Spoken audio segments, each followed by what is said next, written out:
నాకు అత్యంత ఆప్తుడు, మనసుకు చాలా చాలా దగ్గరివాడు, అందశ్రీ గారి యాదిలో ఈ సంస్మరణ సభ ఏర్పాటు చేసి నాతో పాటు కాంగ్రెస్ పార్టీ అధ్యక్షుల్ని, సహచర మంత్రివర్గ సభ్యుల్ని, తెలంగాణ సమాజంలో ప్రముఖులను అందరినీ పిలిచి కవులను, గాయకులను, ఉద్యమకారులను, మా దళిత సోదరులను అందరినీ కూడా ఈ కార్యక్రమంలో పాల్గొనే విధంగా ఏర్పాటు చేసిన పెద్దలందరికీ మనస్ఫూర్తిగా అభినందనలు తెలియజేస్తున్నా. మిత్రులారా, తెలంగాణ సమాజం చైతన్యవంతమైన సమాజం. ఎంత అమాయకంగా కనిపిస్తుందో అవసరమైనప్పుడు అంతే పోరాట పటిమను ప్రదర్శిస్తుంది. రాచరికం కానీ, ఆధిపత్యం కానీ హద్దు దాటినప్పుడు ఈ తెలంగాణ నేలను చెరబట్టాలని, ఈ తెలంగాణ ప్రజల మీద ఆధిపత్యాన్ని చెలాయించాలనుకున్నప్పుడల్లా ఈ గడ్డ మీద పుట్టిన బిడ్డలైన కవులు, కళాకారులు తమ గళాన్ని, తమ గజ్జెను, తమ దుప్పటికి దుమ్ము దులిపి దిగంతాలకు తరిమిన చరిత్ర ఈ తెలంగాణ నేలకుంది. ఆనాడు నిజాం ప్రభువులు ప్రపంచంలోనే ఆగర్భ శ్రీమంతుడుగా ఈ గడ్డ మీద ఆధిపత్యాన్ని శాశ్వతం చేసుకోవడానికి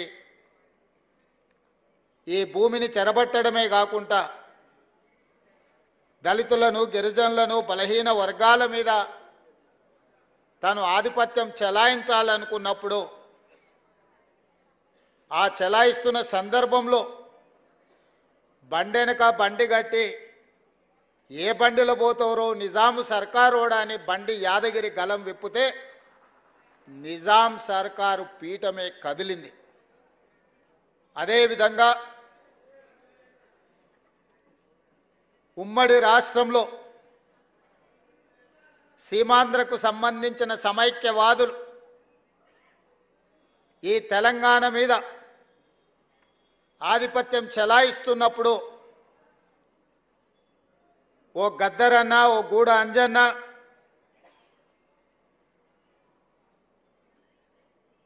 ఓ అందశ్రీ, ఓ గోరెటి వెంకన్న ఇక వీళ్ళ ఆధిపత్యానికి చరమగీతం పాడాల్సిందే, ఈ తెలంగాణ భూమికి విముక్తి కలిగించాల్సిందే అని చెప్పి మలిదశ తెలంగాణ ఉద్యమానికి పునాదులు వేసింది. అందులో భాగంగానే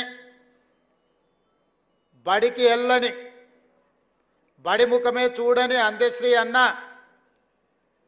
జయ జయ హే తెలంగాణ ముక్కోటి గొంతుకలను ఏకం చేసి ఈ తెలంగాణ ఉద్యమాన్ని ఉవ్వెత్తున నడిపితే ఈ తెలంగాణ రాష్ట్ర కళ నిజమైంది. ఉస్మానియా, కాకతీయ యూనివర్సిటీలనే కాదు,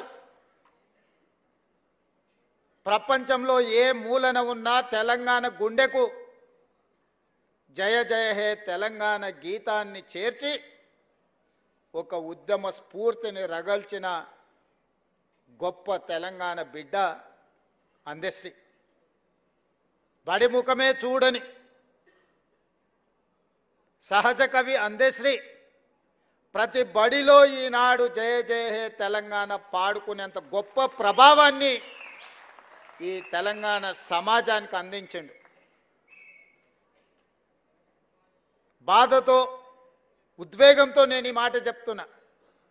వచ్చిన తెలంగాణ రాష్ట్రంలో స్ఫూర్తిని నింపి తెలంగాణ రాష్ట్రాన్ని సాధించిన జయ జయ తెలంగాణకు అధికారిక హోదా లభిస్తుంది అని ఈ వేదిక మీద ఉన్నోళ్లే కాదు 4 కోట్ల తెలంగాణ ప్రజలు ఆకాంక్షించారు. జరిగిన ఉద్యమంలో అత్యంత కీలక పాత్ర. ఏ వేదిక కట్టినా, ఏ ధూమ్ధాము పాడినా అందశ్రీ పాట లేకుండా, అందశ్రీ లేకుండా తెలంగాణ ఉద్యమం జరగలేదు. ఏ వేదిక మీదైనా, ఏ పెదాల మీదైనా జయ జయ తెలంగాణ నానకుంటా తెలంగాణ ఉద్యమం, తెలంగాణ రాష్ట్ర సాధన సాకారం కాలేదు. అలాంటి గొప్ప స్ఫూర్తి వచ్చిన తెలంగాణ రాష్ట్రంలో రాష్ట్రీయ గీతంగా తెలంగాణలో వెలుగొందుతుందని 4 కోట్ల ప్రజలు అనుకున్నప్పుడు ఆనాటి పాలకుల నిర్ణయాల వల్ల జయ హే జయ హే తెలంగాణ మూగబోయింది. అది శాశ్వతమని వాళ్ళు భ్రమపడ్డారు. ఎందుకంటే ఈ గీతం తెలంగాణ గుండెల్లో ప్రతిధ్వనించినంత కాలం తెలంగాణ ఉద్యమం ఎవరు చేసిండ్రా అంటే ఓ గద్దరన్న చేసిండు, ఓ అందశ్రీ చేసిండు, ఓ గోరె టెంకన్న చేసిండనే, ఓ జయరాజ్ చేసిండనే చర్చ వస్తుంది. కాబట్టి ఈ స్ఫూర్తి నింపిన కవుల యొక్క కవితా గానాలను ఈ తెలంగాణలో వినిపించకుండా చెయ్యాలని ఆనాటి పాలకులు కుట్ర చేసిండ్రు. నేను ఎక్కడో చదివిన